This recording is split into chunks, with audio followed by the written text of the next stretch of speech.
mahahanap po agad natin ito pong ating talakayan. Pero bago po tayo pumunta sa mga main topic po natin mga kababayan, nais ko lamang po sanang sabihin sa inyo na wag po sana nating kalimutan na suportahan mga kababayan sa Mayo 12. Ito pong party list na nakikita po natin na makakatulong po sa administrasyon ni PBBM mga kababayan para tulungan yung ating mga kababayang Pilipino dahil tumutulong po sila sa mga kababayang Pilipino natin sa pagbibigay ng libreng edukasyon, ng libreng gamot mga kababayan, libreng konsultasyon at libreng operasyon sa mga kababayan po natin na kapuspalad mga kababayan. At syempre, tinututukan din nila yung sports dito sa ating bansa dahil nga ang paniniwala po nila ang tagumpay ng atletang kabataang Pilipino tagumpay ng mamamayang Pilipino. Kaya sana suportahan po natin ito pong One Pacman Party List mga kababayan. At saka suportahan din po natin mga kababayan ito po mga kandidato natin sa darating na Mayo 12 sa pagkasenador dahil ito po mga kandidatong ito mga kababayan yung nakikita po natin na makakatulong mga kababayan ng administrasyon ni PBBM para paglingkuran ang sambayan ng Pilipino. So sana suportahan po natin mga kababayan ito pong mga kandidatong ito at saka po itong party list na One Pacman Party List. Ano po? So ngayon mga kababayan, eto nga pala bago tayo pumunta doon sa pinaka main topic natin, kung matatandaan nyo mga kababayan, medyo na-late tayo ngayon. Hindi dahil sa mahina yung internet natin mga kababayan, kung hindi dahil may mga nakakausap tayo ng mga kababayan po nating Pilipino, especially yung mga senior citizen. Kasi mga kababayan, ito yung nakakapagtaka. Sa pakikipag-usap ko sa kanila kanina, may mga nalalaman ako mga kababayan about po sa kalakaran ng senior citizen. So ngayon magtatanong po tayo. Magtatanong po tayo dahil sabi ko nga mga kababayan, eto naman mga video natin ay napapanood din ng ibang mga kababayang Pilipino po natin. Kasi kung titingnan nyo, may mga nababalitaan tayo na ang kalakaran po ng pagbibigay ng pension or pag-payout mga kababayan ng mga senior citizen po natin, yung iba kahit mga matatagal ng senior or matatagal ng member ng senior citizen mga kababayan, hindi pa po sila nakaka-payout ng kanilang pension. Yung iba pa nga sinasabi na bago daw sila maka-payout, kailangan may mategi muna. Kailangan may mamatay muna na isang member ng senior citizen. Alam niyo mga kababayan, ng pagkakaalam ko dyan, lahat ng mga senior citizen ay basta member na kayo ng senior, ang pagkakaalam ko po, dapat makakatanggap kayo kada 3 buwan ng inyong pension mga kababayan. Dahil kung titingnan niyo po dito, yan wait lang, lang natin dito, yan. Ano ba yung mas maganda? Yan, dito muna, yan. Para makakita nyo na mas maliwanag. Kung titingnan nyo mga kababayan, sabi kasi dito, sa nakita nating, nung hinanap natin itong patungkol sa kalakaran ng senior citizen, matagal nang mayroong batas patungkol sa social pension ng ating mga senior citizen. At ito'y nagbibigay noon ng 500 kada buwan. At nitong 2024 lamang sa pamamagitan ng Republic Act 11916, ang dating 500 ay ngayon ay itinaas na ng 1,000 kada buwan. At ito'y dapat tanggapin kada quarter ng taon o katumbas ng 3,000 kada 3 buwan. Ito'y matagal nang itinakda ng batas at dapat ipinamamahagi ng lokal na pamahalaan sa ating mga senior citizen ng tuloy-tuloy, hindi lamang dahil mag-e-eleksyon at pagkatapos wala namang wag nating paasahin ang ating mga mahal na senior citizen. Kasi alam niyo ba mga kababayan, sa totoo lang, marami po sa mga kababayan natin na senior citizen ang nagrereklamo bakit daw sila 2023 member na ng senior pero wala daw silang natatanggap kahit piso dito po sa dito sa social pension mga kababayan na dapat ay natatanggap po nila kada 3 buwan. Tayo po nagtatanong lang, ano po ba ang totoo dito? Kasi may mga nakakausap po tayo na senior citizen na nagtatanong po at ang lagi nilang sinasabi, ang sinasabi daw ng mga namumuno sa kanila dapat daw may mawala muna bago makapasok yung iba bilang senior or di kaya naman bago makasahod yung iba mga senior citizen. So ano po ba ang totoo dyan?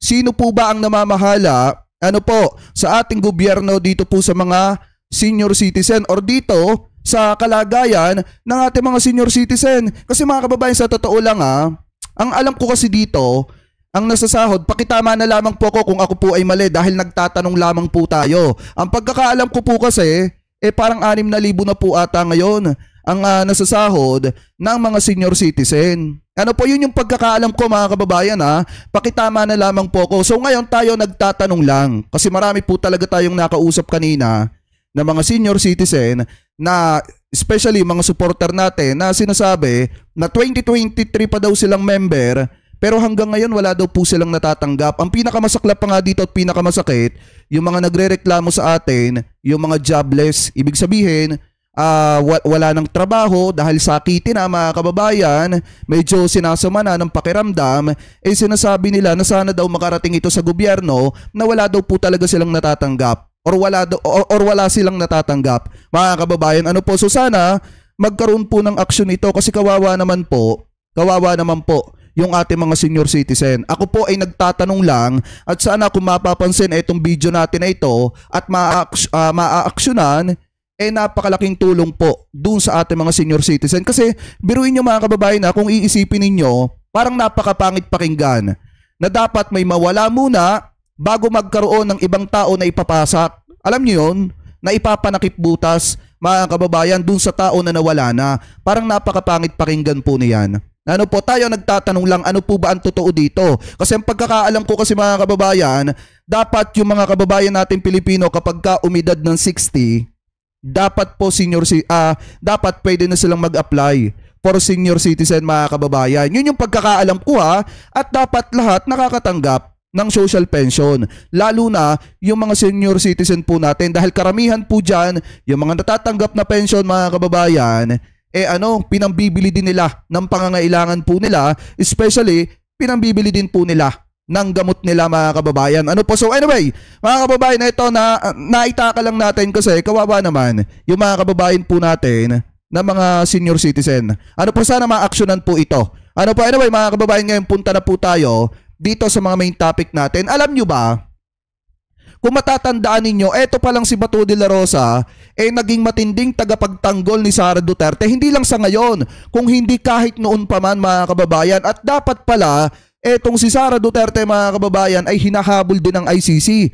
Bakit mga kababayan? So eto, basahin po natin etong nakita nating remake online. Galing po, etong nakita nating balita galing po sa remake. Sabi po kasi dito, eto pala daw si Sara Duterte ay tokhang queen. Ibig sabihin, siya pala ang isa sa nangunguna din mga kababayan doon sa tukhang nung panahon ng kanyang tatay. So kung titingnan nyo mga kababayan, sabi po dito, bato kay Las Cañas dahil ibinulgar nga ni Las Cañas eto pong pagkakasangkot ni Sara Duterte dyan sa mga nangyaring tukhang or doon sa AJK mga kababayan. So sabi po dito, versus Sara Duterte bilang tukhang queen, maglabas daw ng ebidensya. So basahin po natin na itong nilalaman. Yan. Hinamaw ni Senator Ronald Bato de la Rosa si self-confessed former Davao Death Squad or DDS hitman Arturo Las Cañas na maglatag ng ebidensya sa paratang nito laban kay Vice President Sara Duterte bilang reyna ng tukhang ang anti-drug operation noong nakaraang administrasyon. Sabi pa dito mga kababayan, sa pahayag sinabi ni De La Rosa na kung talagang may matitibay na ebidensya si Las Cañas, dapat magsampa siya ng kaso sa korte. Nitong Miyerkules, isinabit ni Las Cañas si Vice President Sara Duterte sa Oplan tukhang na hinihinalang nagpatumba ng mahigit 20,000 na individual tulad ng PT pusher, minor de edad sa inilunsad na drug war ni dating Pangulong Rodrigo Duterte. Sa pahayag sinabi ni Las Cañas na si De La Rosa ang nagsabi sa kanya na lumikha siya ng bagong extrajudicial killings or etong AJK campaign laban sa ipinagbabawal na bato na naging Oplan tukhang mga kababayan. So ibig sabihin, hindi lang pala dapat si Duterte, si Digong yung hinahabol at etong si Bato de la Rosa ang hinahabol ng ICC. Dapat imbestigahan din pala etong si Sara Duterte kasi noong mga panahon na umamin etong si Las Cañas mga kababayan na di umano etong si Sara Duterte connected at tinaguri ang reyna mga kababayan ng tukhang. Dun palang makikita nyo nakasangkot din sa AJK mga kababayan etong si Sara Duterte kasi nga merong saksing buhay na magpapatunay na sangkot po talaga etong si Sara. Walang iba kung hindi etong si Las Cañas, mga kababayan. Sabi pa dito, sa pahayag sinabi, ayon kay De La Rosa, hindi ibinulgar dati ni Las Cañas ang naturang istorya. Anyway, wala naman siyang katakutan at hindi sa presidente si PRRD ayon kay De La Rosa, mga kababayan. Kasalukuyan dinidinig ng International Criminal Court ICC ang kaso laban sa mag-amang Duterte at De La Rosa hinggil sa crimes against humanity sa inilunsad na war on drugs. Kasi marami nagtatanong, bakit daw, mga kababayan, doon sa article of impeachment, doon sa 7 article of impeachment, nabanggit daw po doon yung pagkakasangkot nitong si Sara Duterte sa ipinagbabawal na bato, mga kababayan, yung madugo na pakikipaglaban ng kanyang tatay sa ipinagbabawal na bato. At bakit daw tinagurian na reyna ng tukhang etong si Sara Duterte? Napakasimple lamang po, mga kababayan, kasi sa panahon po niya, isa po siya sa panahon ng kanyang tatay, isa po siya sa nakibahagi di umano, mga kababayan, nitong madugong pakikipaglaban ng kanyang tatay sa ipinagbabawal na bato na nakalabag sa karapatang pantao or yung tinatawag nga, mga kababayan, na extrajudicial killings. Kaya nga, kung matatandaan nyo, merong Las Cañas na nagbulgar na eto palang si Sara Duterte, mga kababayan, ay sangkot po dyan sa AJK nung panahon na presidente yung kanyang tatay at nung panahon na mayor etong si Sara Duterte, mga kababayan, ng Davao City. Ano po, kaya dapat talaga isa si Sara Duterte sa hinahabol ng ICC. Ano po, so ngayon punta naman po tayo, mga kababayan, dito pa sa isa pang balita na nakita po natin na si Mary Grace Piatos pala ay may mga kapatid, mga kababayan. Baka nga hindi kapatid, baka nga mga pinsan to. Kasi kulang ng isang T yung mga nadiskubre dito ng mga taga-kamara. Ano po, kasi sabi po dito, mga kapatid ni Mary Grace Piatos, brand ng cellphone, nakatanggap ng secret funds ni BP Sara. Ibig sabihin, mga kababayan, isa po sa mga pangalan na lumalabas na nakatanggap or lumalabas doon sa mga resibo na nakatanggap ng pera galing sa confidential funds, mga kababayan, ang karamihan mga Piatos. Ano po, so si Mary Grace Piatos may mga kapatid pa po pala. At ito po yung mga kapatid niya, mga kababayan. Basahin po natin. Sabi dito, nahukay ng Kamara de Representantes ang mga pangalang katunog ng chicherya at brand ng cellphone na nakatanggap din ng confidential funds ni Vice President Sara Duterte. Ayon kay House Deputy Majority Leader at La Union Representative Paulo Ortega, kasama ang mga pangalang Piatos Lim, Reynan Piatos at Xiaomi 8 sa mga nakatanggap ng confidential fund ni Duterte. Ibig sabihin, mga kababayan, hindi lang nag-iisa yung Piatos na nakatanggap ng confidential funds, mga kababayan, galing sa opisina ni Vice President. Sabi pa dito, hindi gaya ni Mary Grace Piatos, isang T lamang ang nasa bagong tuklas ng mga pangalan. Nakalakip umano, ito daw, mga kababayan, nakalakip umano ito sa mga annex ng impeachment complaint na inihain ng Kamara de Representantes sa Senado. Ito pa daw yung pagkakasabi, mga kababayan, ni Ortega. Grabe naman ang special treatment sa pamilyang Piatos. May Mary Grace Piatos, may Pia Piatos Lim, may Reynan Piatos. Ano bang meron sa kanila? At parang qualified silang lahat na makatanggap ng confidential funds. Tanong ni Ortega. Kasi, mga kababayan, kung titingnan nyo, di ba doon pa nga lang sa Mary Grace Piatos, medyo nangangapa na si Vice President Sara Duterte at hindi po niya masagot-sagot or ng kampo nila, hindi nila masagot yung patungkol kay Mary Grace Piatos. Ang katuwiran naman ng mga ng mga taga-suporta niya, mga kababayan, kaya nga daw confidential funds. Imposible naman na etong mga taong ito, kung totoo man ito, mga kababayan, kung totoo man na nag-e-exist, imposible naman kung yan ay code name, imposible naman na wala silang maipakita na mga totoong pagkakakilanlan ng mga taong ito na nakalagay man lang sa logbook, mga kababayan. Kung may mga tao talaga na mga gumamit nito na nakatanggap, pwera na lang, mga kababayan, wala talaga silang maipapakita dyan kung ibinulsa nila yung pera ng taong bayan. Ano po, so sabi pa dito, mga kababayan, na ito pa daw, sana hindi na naman nila ipinambili ng isang warehouse ng chichirya ang pondong ito. Pero ang mas nakababahala, hindi natin alam kung saan talaga ito napunta. Dagdag pa nito, gaya ni Mary Grace Piatos, sinabi ni Ortega na walang record ang mga ito sa Philippine Statistic Office or etong PSA. Ibig sabihin, hindi po nag-e-exist etong mga kapatid ni Mary Grace Piatos. Katulad nitong si Mary Grace Piatos na hindi po nag-e-exist. Ano po sasabi pa dito? Ang akala natin, isang pangalan lang ang katawa-tawa sa listahan ng confidential funds recipients, pero mukhang may bagong pamilya na ng mga Piatos at pati isang cellphone model na kasama pa, dagdag pa ng sulon mga kababayan. Kasi nga 'di ba yung Xiaomi, pangalan po ng cellphone yon, brand ng cellphone yon, pero siguro mga kababayan yung gumawa nito, yung dumoktor nitong mga resibong ito, baka ang cellphone Xiaomi, kaya nilagyan na lamang mga kababayan ng Xiaomi 8. Sabi pa dito mga kababayan, basahin pa natin. Ang pangalang Xiaomi 8 ay katunog naman umano ng Xiaomi, isang Chinese company na gumagawa ng mga electronic gadget. This budol gang is getting out of hand. First, we have the Piatos family, and now even a cellphone. Dagdag pa nito mga kababayan. So ngayon, iniimbestigahan ng House Committee on Good Government and Public Accountability ang paggamit ni Duterte ng kabuoang 612.5 million confidential funds nito, kasama ang 125 billion na naubo sa loob lamang ng 11 days. Ano po sasabi pa dito?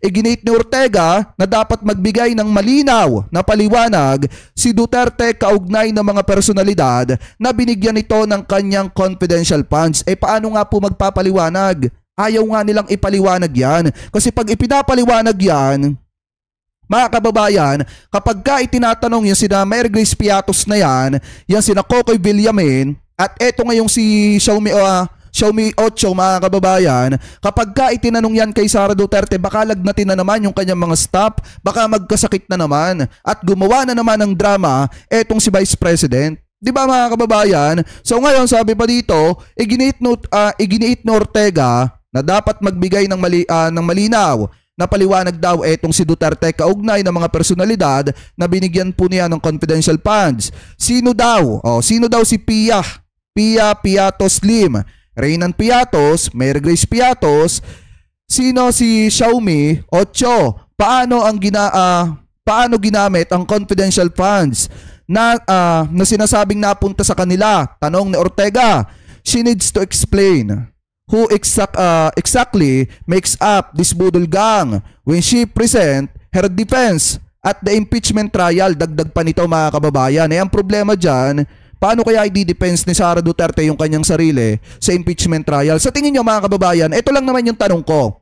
A-attend kaya si Sara Duterte kung sakaling mag-umpisa na etong impeachment trial mga kababayan laban po sa kanya? Kasi kung dito pa nga lang mga kababayan hindi na po nila kayang ipaliwanag, paano pa kaya kapag ka itinanong po ito doon mismo sa impeachment trial? Kasi alam naman po natin mga kababayan, alam naman po natin na kasama po yan sa mga itatanong kay Vice President Sara Duterte at doon sa kanyang mga defense, sa kanyang mga abogado kung saan napunta ang confidential funds mga kababayan at ang pera ng mamamayang Pilipino na nagkakahalaga ng 612.5 million mga kababayan. Saan napunta yan? Yan po yung tanong dyan.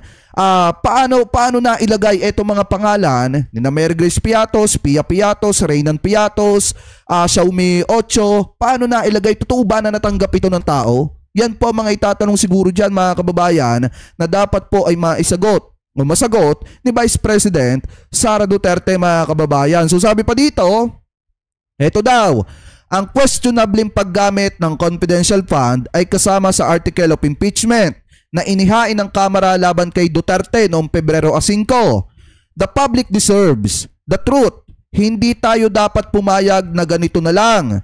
Parang walang nangyayari o parang walang nangyari. Sa napakalaking budol gamit ang confidential funds, dagdag pa ni Ortega, nananawagan ng mga miyembro ng Kamara sa Senado na umpisahan na ang impeachment trial. So ang sumulat po niyan ay si Billy Vegas. Yung source po natin mga kababayan ay walang iba kung hindi ang Abante, TNT tunay na tablodista. So ibig sabihin mga kababayan, nadagdagan pa yung bangungot ni Vice President Sara Duterte kasi nga 'di ba, hindi niya maipaliwanag si Mary Grace Piatos. Ngayon madadagdagan pa. Ano po, dahil nga kung hindi niya maipaliwanag si Mary Grace Piatos, baka naman kahit papaano may paliwanag na po siya patungkol kay Pia Piatos Lim at patungkol dito kay Reynan Piatos at dito kay Xiaomi 8. Dapat may paliwanag siya dyan. Kasi kung hindi niya masasagot si Mary Grace Piatos, baka yung tatlo masasagot niya. Mga kababayan, ano po? So ganyan kagarapal, ganyan katindi ang mga yan makakuha lang di umano ng pera ng mamamayang Pilipino. Handang gumamit ng mga peking identity, yung mga hindi nag-e-exist, para nga naman pag hinanap sa kanila, tatahimik na lang sila, iiwas na lang sila. Tapos makakalimutan na ng taong bayan. Pero iba na po ngayon. Ang taong bayan matatalino na. Ang sambayan ng Pilipino matatalino na at hindi na po madaling mauto. Hindi na madaling maloko. At malabo nang magpauto sa inyo ang mga mamamayang Pilipino. So dapat masagot ninyo ito. Kung hindi man ninyo masagot